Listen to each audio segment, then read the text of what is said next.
ఇప్పుడు రాజకీయ మౌడగాను ముందు ప్రార్థన చేసుకుందాం. పరిశుద్ధుడు అయిన మా తండ్రి, మేము ప్రార్థించిన రీతిగా, ఆశించిన రీతిగా నా ప్రభువా నీ దాసులను మీరు ఎన్నుకున్నందుకై మీకు స్తుతులు చెల్లిస్తూ ఉన్నాం. మా ప్రియులు నా ప్రభువా వారి యొక్క నాయకత్వంలో, చంద్రబాబు గారి యొక్క నాయకత్వంలో మా రాష్ట్ర చిరస్థాయిగా పేద ప్రజల గుండెల్లో వారు నిలిచిపోవాలి. మరి ముఖ్యంగా ఎవరి కాలంలో మీరు ఎన్నుకున్నట్టు మా ప్రియులు నాయన రామ్మోహన్ నాయుడు గారిని బట్టి వందనాలు ప్రభువా. వారిని మీరు దీవించండి, దేశపు ఉన్నతమైన శిఖరాలలో వారిని నిలవబెట్టండి నాయన. మంచి ఆరోగ్యం ఇచ్చి ఆరోగ్య బలాలు ఇచ్చి వారు అడుగుపెట్టిన ప్రతి స్థలంలో గొప్ప ఆశీర్వాదం వారికి దయచేయండి ప్రభువా. పరలోకము నుండి ఇప్పుడే నీ దాసులపైకి నీ కృప దిగవచ్చునుగా.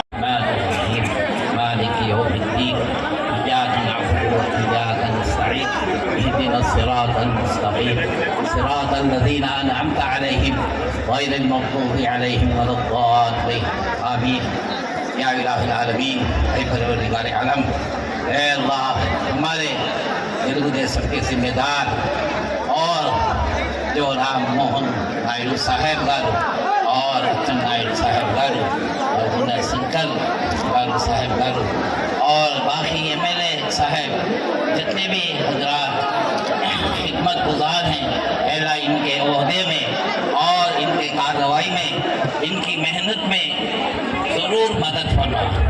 अल्लाह इनके उम्रों में बरकत अता फरमा, दर्जा की खिदमत करने की, दर्जा को खुश करने की तौफीक अता फरमा।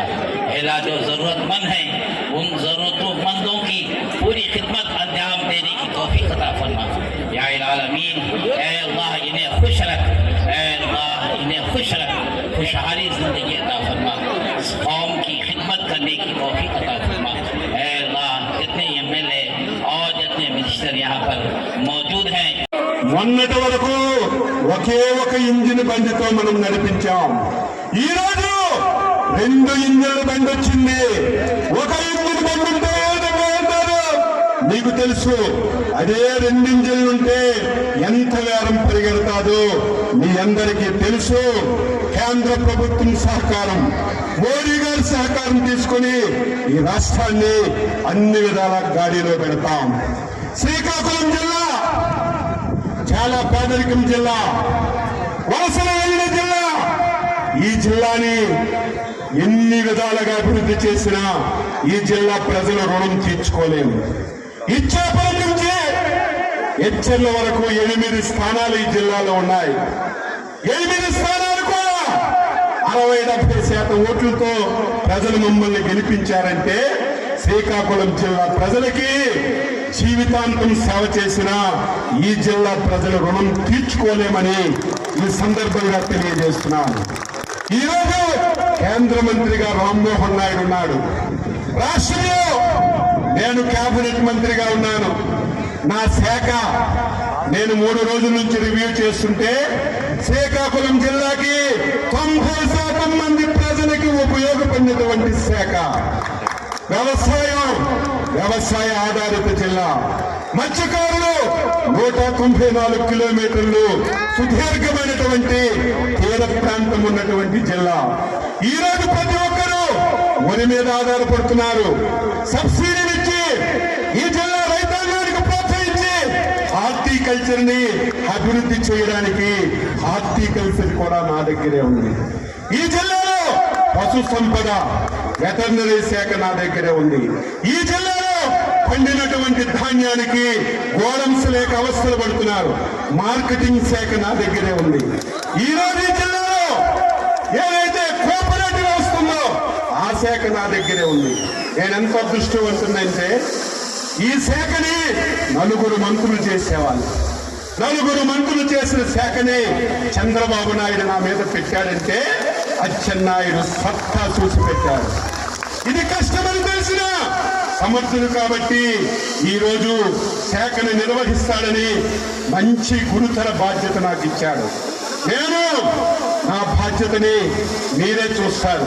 53 సంవత్సరాలు అయింది. 25 సంవత్సరాలకు ఎమ్మెల్యే అయ్యాను, 6 సార్లు ఎమ్మెల్యే అయ్యాను, 2 సార్లు మంత్రి అయ్యాను, రాష్ట్ర పార్టీకి అధ్యక్షుడయ్యాను.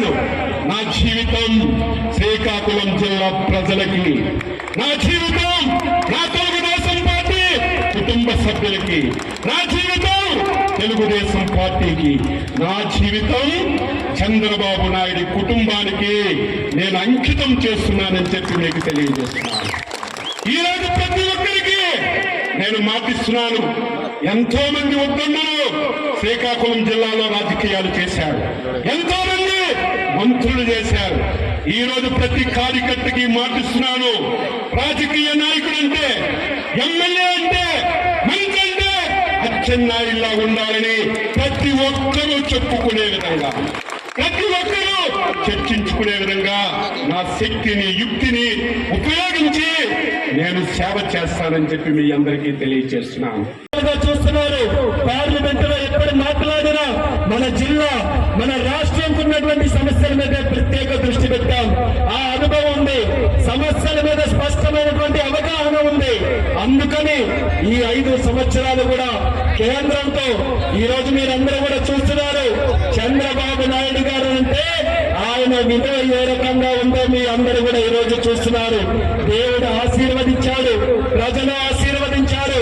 అందుకనే ఆయనకి ఎక్కడైతే అవమానం జరిగిందో, ఎక్కడైతే ఆయనకి నష్టం జరిగిందో, మళ్ళీ దేవుడు వడ్డీతో సహా తిరిగి ఇచ్చే విధంగా దేశం మొత్తం ఈ రోజు చంద్రన్న చంద్రన్న చంద్రన్న అని చెప్పుకునే స్థాయిలో ఈ రోజు ఆయన కూర్చొని పెట్టాడు.